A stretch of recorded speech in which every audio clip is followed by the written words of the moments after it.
আসসালামু আলাইকুম। Hello everyone, আপনারা সবাই কেমন আছেন? আশা করি সবাই ভালো আছেন। আলহামদুলিল্লাহ, আল্লাহর রহমতে আমি অনেক ভালো আছি। আজকে আপনাদের সামনে নাদার একটা নিউ রেসিপি নিয়ে হাজির হয়ে গেলাম। বিনা পয়সায় খুবই দুর্দান্ত একটা রেসিপি নিয়ে হাজির হয়ে গেলাম। স্বাস্থ্যকর এবং আয়রন সমৃদ্ধ একটা রেসিপি।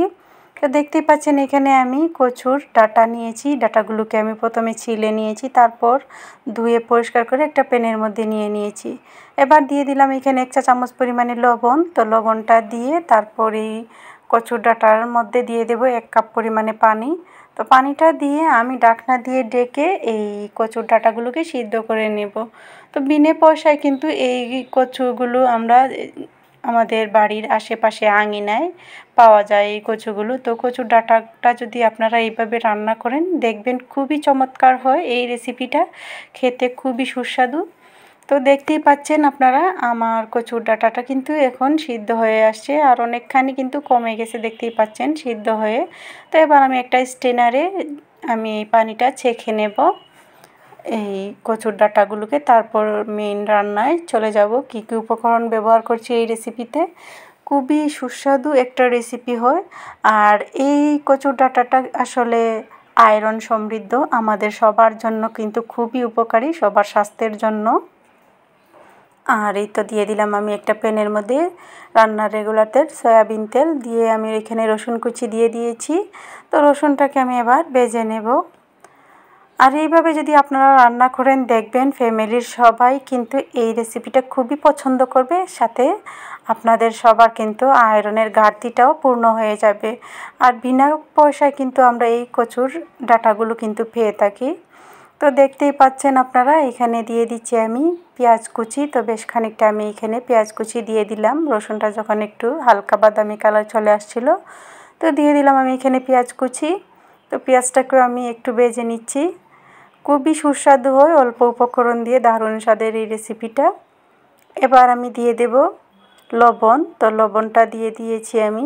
এবার দিয়ে দিচ্ছি আমি এখানে মরিচের গুঁড়া 1 চা চামচ পরিমাণে। তারপর দিয়ে দেব আমি হলুদের গুঁড়া 1 চা চামচ পরিমাণে দিয়ে মশলাটাকে আমি আরেকটু ভালো করে নেড়ে চেড়ে কষিয়ে নেব। আর অল্প উপকরণ দিয়ে খুবই সুস্বাদু হয় এই রেসিপিটা। এবার দিয়ে দেব আমি ধনিয়ার গুঁড়া 1 চা চামচ পরিমাণে। তারপর দিয়ে দেব এবার আদা বাটা 1 চা চামচ পরিমাণে। এবার দিয়ে দেব রসুন বাটা। তো রসুন বাটাটা এখানে আমি 2 চা চামচ পরিমাণে ব্যবহার করেছি। তো সবগুলো মশলা কিন্তু এবার ভালো করে ভেজে নেব। তো দেখতেই পাচ্ছেন খুবই সুন্দর একটা কালার চলে আসছে। আর এই রেসিপিটি খুবই ইজিলি কিন্তু তৈরি করা যায়। আপনারা পুরো ভিডিওটি দেখতে থাকেন তাহলে বুঝতে পারবেন। এবার দিয়ে দিলাম আমি কচুর ডাঁটাগুলোকে স্ট্রেনারে রেখে আমি পানিটা ঝরিয়ে নিয়েছি। তো এবার এই কচুর ডাঁটাগুলোকে আমি দিয়ে দিচ্ছি মশলার মধ্যে, দিয়ে এটাকে ভালো করে নেড়ে চেড়ে এবার রান্না করব। তো খুবই সুস্বাদু হয়, বাচ্চা থেকে বড় সবাই কিন্তু এই রেসিপিটা খেতে পারবে, দারুণ স্বাদের হয়, খুবই সুস্বাদু এই রেসিপিটা। আর পুষ্টিগুণ সমৃদ্ধ এই রেসিপিটা আপনারা একবার হলেও বাসায় তৈরি করবেন, খাবেন, খুবই মজা পাবেন এই রেসিপিটা তৈরি করে বাসায় খেলে। আর সাথে আমাদের সবার কিন্তু এই কচুর ডাঁটাটা যদি আমরা এইভাবে রান্না করে খাই দেখবেন সবার কিন্তু আয়রনের ঘাটতিটাও পূর্ণ হয়ে যাবে। আর এইভাবে আমি মিডিয়াম হাই ফ্লেমে কচুটাকে আমি রান্না করব। তো এখন আমি 5 মিনিটের মতো এভাবে রান্না করব নেড়ে ছেড়ে। মিডিয়াম হাই ফ্লেমে রেখেছি চুলার আঁচটা, হাই ফ্লেমে দেব না যদি পুড়ে যায় কচুটা, সেজন্য আমি এইভাবে নাড়াচাড়া করে 5 মিনিটের মতো রান্না করব মিডিয়াম হাই ফ্লেমে কচুটাকে। খুব ইজিলি কিন্তু এই রেসিপিটা তৈরি করা যায়, খুবই সুস্বাদু হয়। এবার একটা ঢাকনা দিয়ে ঢেকে আমি কচুটাকে আরও 5 মিনিটের মতো রান্না করব। 5 মিনিট হয়ে গেলে আবারও ঢাকনা সরিয়ে আমি আপনাদের সাথে শেয়ার করছি আমার কচুটা কীরকম হয়েছে। দেখতেই পাচ্ছেন অনেকখানি কিন্তু পানি বের হয়েছিল, সেটাও শুকিয়ে গেছে, আর তেলটা কিন্তু উপরে ভেসে আসছে। অনেকখানি কিন্তু রান্না হয়ে গেছে। তো এখন প্রায় 90% মতো রান্না হয়ে গেছে কিন্তু আমার এই কচুটা। আমি আরও 10% মতো রান্না করব। তো এবার দিয়ে দেব আমি কাঁচামরিচ। তো কাঁচামরিচের মধ্যে এখানে আমি লাল এবং সবুজ 2 কালারের কাঁচামরিচটা ব্যবহার করেছি।